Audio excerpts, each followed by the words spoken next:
So, where was I? It's about a week later. I was filming this, just yapping away, and my battery got full. My battery went dead, or my memory card got full, one or the other. Since then, I've contracted yet another cold. But I rewatched what I have in this video already, and I thought, let's just leave it, because it won't flow off the tongue like that again. And I'm just going to add my final 2 points now. So if you see current me cutting in and out of previous me, that's the gist. This is the reality of making YouTubes. It's all in the edit. As long as the conversation and the points flow, I think it'll work. So let's get to the video.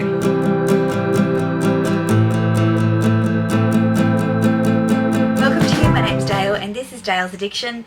Today's video is a bit of a commentary, an opinion video based on a video I watched this morning. The video was by Kat L. Hi Kat. Kat has a fantastic YouTube channel and I have been an invited guest on her luxury live show with Fashionably Amy a couple of times now, so definitely check her out.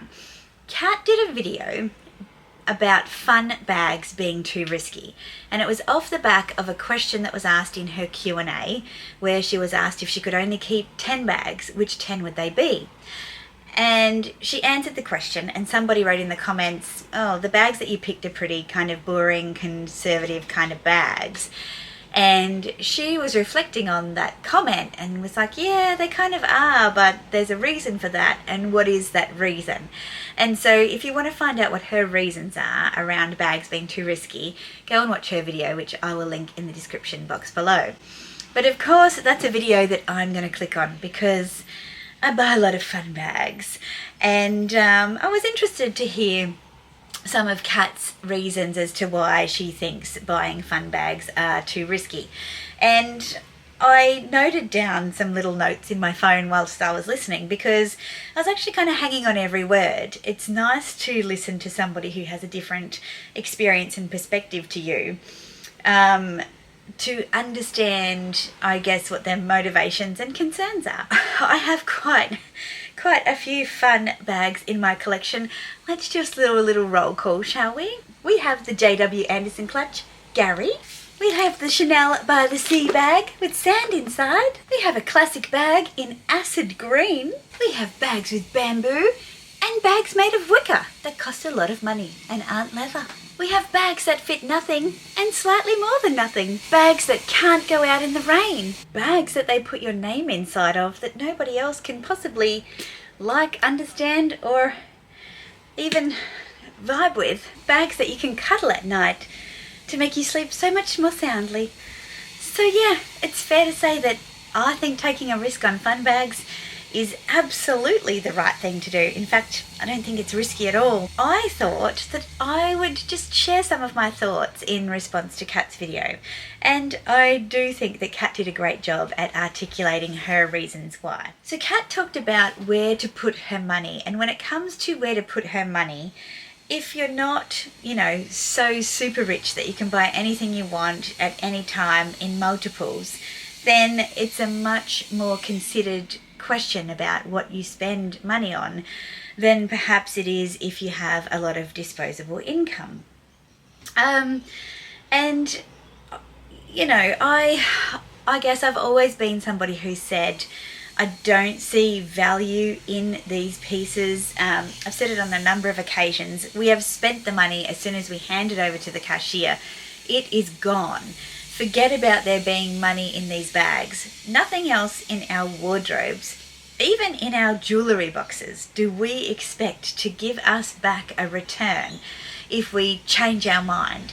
We make a decision, like furniture in your house, you don't buy it and go, oh, I'm going to buy that, and then if I sell it, I'm going to get so much money for it. It's gone. You've made the purchase. It was for a particular occasion, an event, a purpose. It's gone. So I don't see me putting money into bags. I see me spending money and getting bags as a result of them.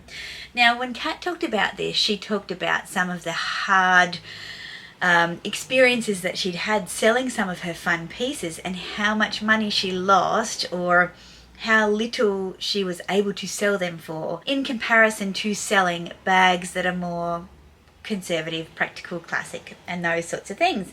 And for that, like, I guess I do agree. I really have only sold classics because they didn't work for me, and because I sold them a few years after I bought them. Bags like the Pochette Métis, the Dior, Lady Dior with black leather and gold, champagne gold hardware, Chanel classic flaps, Chanel minis. Like, I've been able to sell those and get all of my money back, and sometimes more, because of the fact they were classics. So I do understand that. But in that situation, if they had been right for me, if I had have loved those and seen those as fun, indulgent purchases, then what I could sell them for was kind of irrelevant, because I would never sell them. And so I wouldn't consider them in that particular way. I think that when you look at the money having been spent and not expecting a return, it does change things. For me this year, I've talked about being more intentional in my shopping.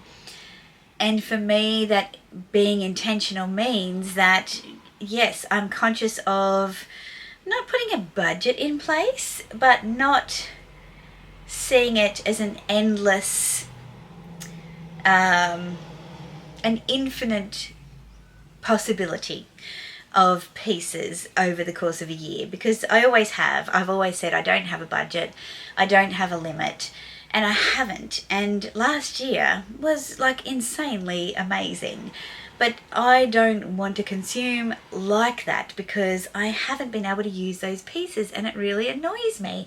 I want to use them, I want to get to know them more, I want them to be integrated in my wardrobe. But yet a lot of those pieces were fun. That money is gone, I'm not getting it back. So this year, in terms of intentionality, it's not about where I put my money for practical reasons. It's about making sure that I'm scratching different itches to the ones that I already have, so that I don't find myself replacing a bag that I really love using with another bag that does a similar thing, and then not ever using that one that I really loved. Like, I want to add more dimension to my wardrobe. Does that make sense? She also asked this question about, well, should we keep our bags forever? And I think this is a question that comes up over and over again, and people watching luxury YouTube from outside of the luxury YouTube community would be like, why are you even contemplating these? There are bigger questions to life. Yes, there are, but this is a very important question for us luxury YouTube people. Should we keep them forever? If we love them, if we have space, if they're not burdening us, if they're not owning us, if we still own them, then yeah, absolutely, we should keep them forever. But we all evolve, we change our minds, and that's the thing with classic pieces, and it's and sensible pieces, is that, are you the same person that you were 10 years ago, 15, 20 years ago? If you're the same person and you haven't changed or evolved, if you're still wearing exactly the same style of clothes, the same colours, you have the same haircut, I think that's rare. Most people are constantly changing because we are a product of the things that surround us. So I was talking about whether or not we need to keep our bags or should keep our luxury bags forever. And the concept of sentimentality came up. Now, I think Kat talked about the sentimental nature of bags in her video, and I think definitely that that's, you know, a genuine reason to keep your luxury bags. However, I don't think that practical or shall we say classic bags are any more sentimental than fun bags. When you say it like that, it sounds a bit weird. But the point I'm trying to make is it's sentimental for who you were with, where you were at in your life, or, you know, physically, what that piece actually meant to you. If it was the celebration of a birthday or a holiday or, you know, a memory of a person, I don't think that sentimentality only applies to practical and classic bags. I think most of us would have sentimental keepsakes from people or places in our life that we wouldn't call sensible or classic, but it makes them no less valuable because of that sentimentality. For me, one of my most sentimental things that I own, and I'm not a sentimental person, is a lolly jar that my grandparents used to keep in their china cabinet, and it used to be full of chocolate eclairs, and my parents never gave us lollies for no reason at all.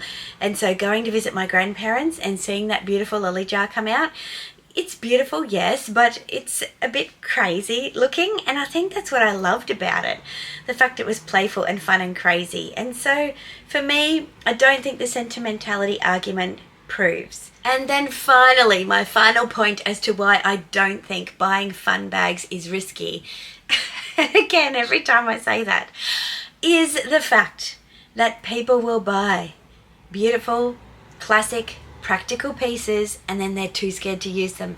They won't take them out for fear of the value that they will lose in that piece because it has been used or has signs of wear. Now, if it's yours, what difference does it make? It's yours. It is no longer of any value to anyone else besides you, and using it gives it more value.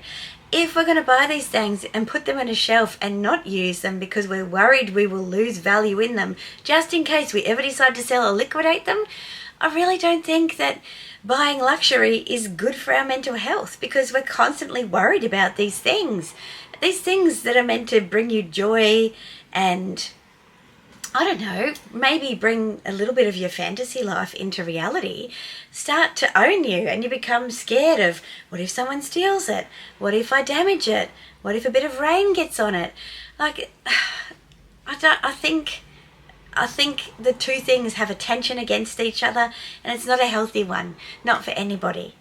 So, in closing, what are my remarks? I don't think that fun bags are risky. I think buying anything that you don't need is, questionable from a financial management perspective. But if you have a disposable income and you're able to purchase things that make you happy, whether they be fun, quirky and crazy, or practical and classic, it doesn't matter, as long as you get the value out of them. And the value is however you determine that value to be: use, practicality, timelessness, fun and smiles, however you measure the enjoyment that you get from these pieces. I think the critical thing is that at the end of the day, they return on their investment to you in your terms. So they're my thoughts. I don't think it's risky. I think it's the whole point of buying luxury. In my opinion, I love it. I get a lot of value out of it. I wear my pieces. I enjoy them. They bring me joy. And at the moment, I feel like it's really worthwhile, and I hope one day to be like the great Iris Apfel, may she rest in peace, and have one of the best estate sales you ever did see. So on that note, please give this video a thumbs up if you've enjoyed it. Consider subscribing if you haven't already. I put out videos on Wednesdays and Sundays, and sometimes some extras. I hope you'll come and join me. See you later. Ciao.